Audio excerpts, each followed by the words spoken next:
time to get geeked up. Liam, on the other hand, had other plans. He insisted we talk about some indies that are out there right now. Yeah, we're always talking the big blockbusters. We're always giving the old snubski to the indie films, however. But I guess there's a couple of them are hot ones now, and a lot of this actually is inspired by you, because you actually saw one of the ones that I haven't seen yet, and I guess it's, indie film, even though it's on HBO, and even though it has, big Hollywood name and whatnot, but the new Seth Rogen American Pickle, would have definitely been an IFC kind of movie, and I have not watched that yet via my lack of Max. How about you give us a rundown? I did. I'll keep it briefer than the other two, I suppose, but I will say this, the trailer for the movie definitely was misleading in the effect that, it is like a movie where he's playing two people, but if you watch the trailer, it definitely seems like it has a serious undertone to it. Yeah. His wife is dead, he's like, so it seems like there's two people getting to know him. In the end, it just kind of turned out to be a Seth Rogen comedy. I was really? surprised. It does not. I thought it was. I was excited because it was looked totally un-Seth Rogen.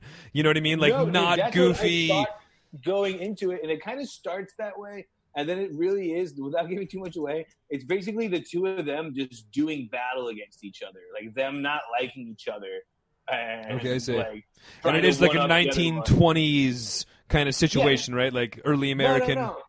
Yeah, he's an early American, a European Jewish coming to America. Yeah, European Jewish immigrant, the early 20s. Russian Jewish immigrant coming to America. Then he falls in pickle brine, and he wakes up 100 years later, and he's in the modern world, and he's meets his great-great-grandson, which is also Seth Rogen, but then they just hate each other because the old one blows a business meeting for modern Seth Rogen, so then he's like, you are a loser, I am smart guy, I will start a pickle company.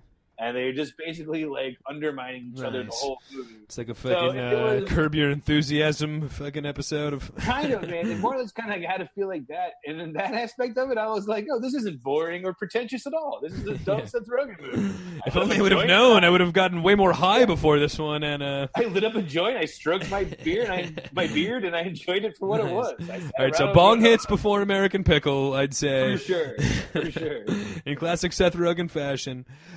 I myself, however, did see a couple of the indies. One of them is all the rage right now, getting a lot of buzz. But First Cow, which I guess does actually star one of the guys from Umbrella Academy, but John Magaro. I think I actually saw him on Front Page on Broadway a couple years ago as well, actually. But he's the main star. There is pretty much one other co-star, but really, small cast, slow, suspenseful, but really, really pretty to look at, and just one of those indie films that's really way remarkably watchable and exciting for the amount of shit that happens. You know what I mean? It's a real kind of just slow-paced tale of a friendship, but they do a real good job at just keeping you engaged and interested. And it's like a Wild West kind of, the pioneers heading to the gold rush era of American history, so a little bit of a period piece there, but really good, really quality, highly recommend it. But and then another one that I wanted to talk out, and I guess I got to give a big shout out as well to the IFC Center here in New York City, as I've definitely talked about a lot over the course of our show. Although I've kind of been ignoring a little bit in Coronaville, as they've actually done a great job during the coronavirus with our memberships. They've suspended our memberships, so we're whenever their theater resumes, they'll resume without losing any time. However, they have given us continuous free member screenings of different films and different member opportunities like that, which is cool.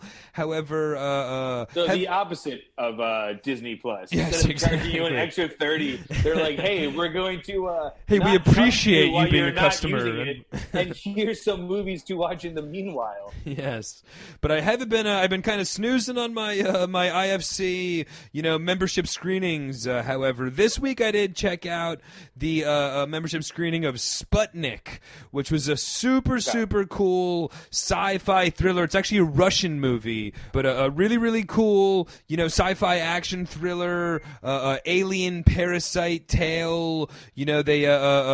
Russian space travelers come back after like an alien encounter, and then of course there's shady scientists and government double crosses going on.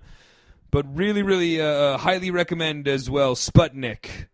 Sputnik. That sounds very much up my alley, man. Yeah, definitely think the geeks out there would really enjoy this. As well, it has like that different angle on, the extraterrestrial, dealing with extraterrestrials than you see. It's a little bit more of that, parasite, kind of a little bit more of a realistic interpretation. Well, I'm sure it has like a very different perspective too, with it being, like you said, a Russian movie.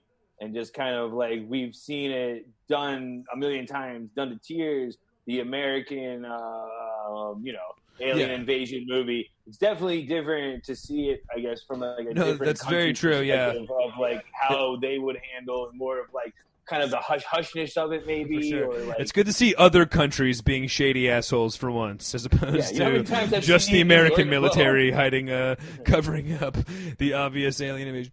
But definitely a super cool sci-fi thriller. Definitely think the geeks would enjoy.